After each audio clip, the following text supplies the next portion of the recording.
Talks. I'm Jill Malandrino, Global Markets Reporter at Nasdaq. We're coming to you live from Consensus by CoinDesk in Austin, Texas.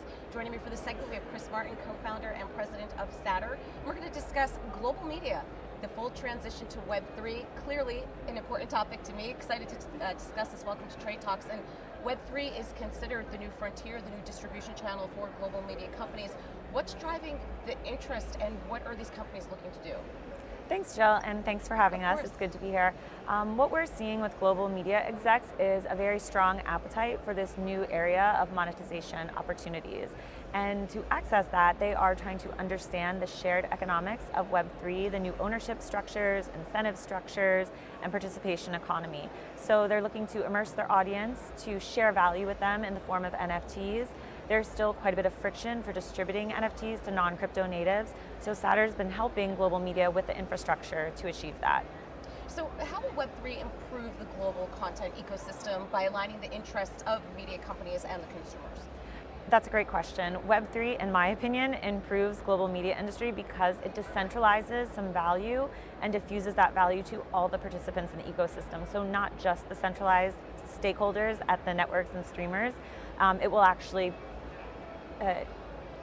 increase the size of the pie for them, but it will also deliver some value back to those viewers who are creating so much value with their time and attention, because now as they contribute to the health and growth of a program, a series they love, they can accrue some of that value through the form of NFTs and crypto incentives. Yeah, I mean, it's great if you're a user of media and content creator economy. I mean, it's such a great spot to be in. I mean, think about how much is consumed on YouTube and TikTok, and studios aren't producing this. It's people like you and kids that are producing all this content, and they're spending hours on these platforms.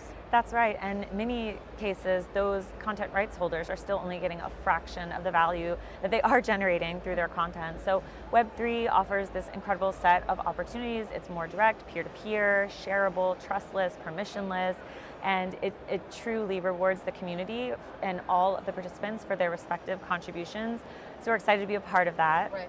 So think about it, the networks, the studios, the producers, your legacy institutions, if you will. That's right. They're just not going to let this go, obviously. So how will global media transition to Web3?